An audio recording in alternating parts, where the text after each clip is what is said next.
The primitive foundation of modern culture is a mix, but the concept of honor and integrity has its roots in those groups who hunted and warred together effectively. It took honor and integrity for uh, hunting and warring groups, which of their very nature, due to physical strength, were men. And the roots of the most honorable goes back to the hunting of the woolly mammoth, which was also hunted by wolves and tigers. The men who hunted the woolly mammoths had to be strong to carry the heavy meat, had to have endurance to go on long hunts, had to have the group behavior to defend themselves against wolves and tigers while they hunted these mammoths. And it led them to develop shipping. As the woolly mammoths were hunted towards extinction, they had to travel further and further and carry this heavy meat back home. We know that these cultures developed very highly in the rivers that fed the Don, that fed the Black Sea. Um, the homes were made from the bones of the woolly mammoth carcasses there in that southern Russia and Ukraine, in that area. But that these groups of hunters became sailors also, oaring, rowing the boats, building physical strength, working together, warring together, and they ventured into the high seas and learned the stars. They uh, they sailed the oceans and left their megalithic uh, structures on the coasts of Africa, Europe, and Asia, and some indication for the New World also.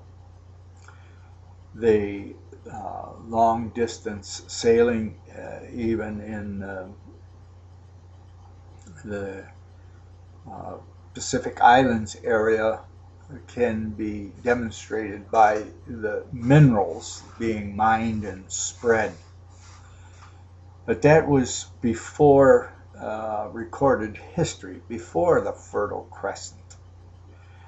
The Fertile Crescent developed, and there were ports, and these sailors put in to shore, and they were a precursor to the trade. Their knowledge of the stars was taken over by uh, astrologers and people that would make themselves priests to manipulate people. Uh, and they made gods of the planets that moved in the background of stars. And Abraham came from, his family moved from the area where these this background of information was part of the common culture.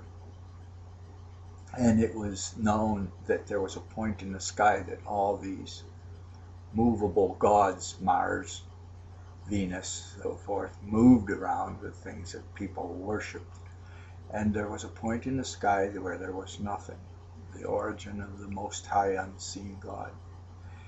These people shocked me to come to the knowledge that they had abortion in their days. The affluent didn't want to raise their own children. They hired wet nurses and babysitters just like today, and they gave rise to generations of sociopaths and psychopaths that didn't want to bother with their children. And they even created religion where they could sacrifice their children to gods. And there was human sacrifice too. I take Abraham to be an archetype example of an elevation of culture away from that.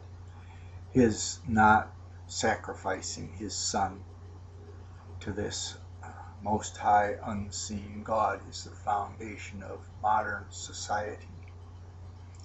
Just as the codifying of the laws into the Ten Commandments is another of the foundation rocks of modern society.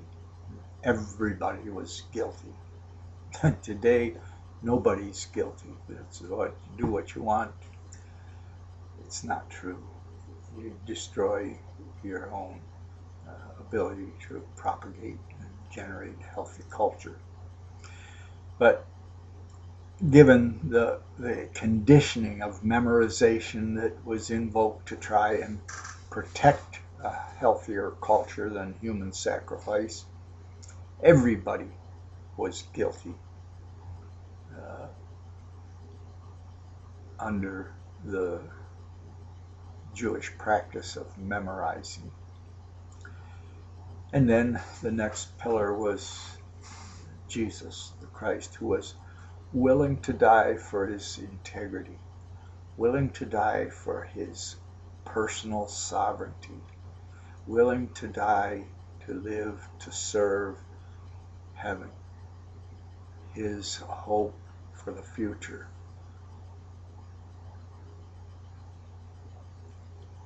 Now, how to put all this into perspective with societies that have been repeatedly corrupted through affluence. The European wars, when I studied them, what I discovered was that the aristocracy had become affluent and their children were in daycare or raised by somebody else in the vicinity. The women didn't want to bother with their children. Now, that's another issue, and that there are reasons why many women don't have a unconflicted ability to love their children.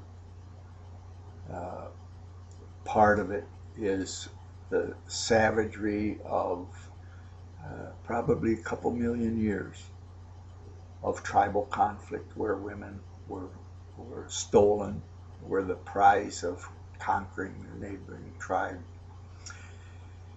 In the southern Russia, where we come from, there's still they're Muslim, but it isn't from the Muslim culture. The woman talking to my wife downstairs from our apartment tells how she was stolen, and that's part of their culture. The men steal women and then go and pay the family something. So that's how she got married. She was stolen. I mean, I'm talking today in modern Russia. Communism didn't get that deep into the roots of the area. At any rate, women, to survive, have had to be manipulative. And you can find that today in the churches. They manipulate the priests against their husbands if they're in a marriage. They manipulate the government against their husbands, and they seek socialism. They seek, like Hillary Clinton says, it takes a village to raise a child. What she's saying is, I don't want to bother raising my own child. Well, how do we put this together?